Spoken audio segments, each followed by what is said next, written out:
Benvingut!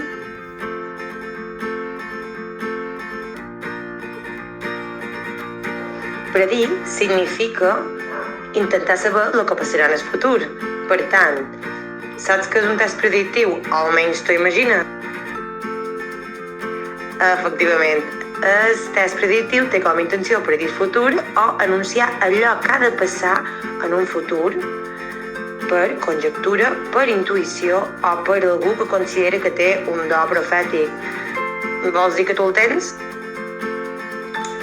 Total, que el test predictiu ens informa sobre una situació futura, en base a què? A una situació o a condicionaments actuals.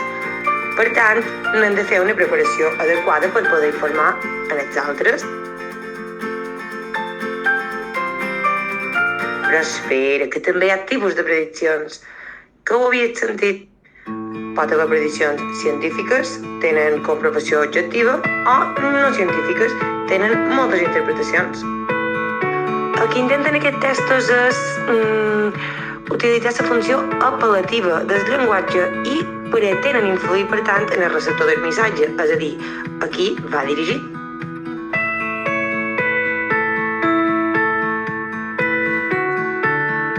Solen ser testos breus i, a més, utilitzen molt de verbs en futur o en condicional, tot i que també en present. Com que hi ha molt de tipus de testos diferents i poden ser molt diferents, no tenen una estructura molt determinada, podríem dir. No, perquè normalment deuen seguir un ordre cronològic.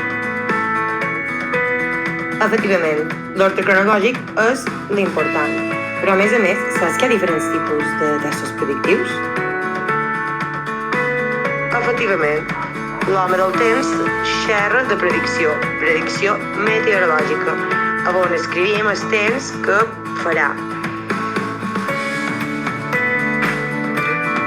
Després tenim els bruixots, o les profecies, que també n'heu vistes moltes a la literatura. És una afirmació sobre el futur. No està lligada a res raonat ni científic i normalment passa a les religions o a la ficció.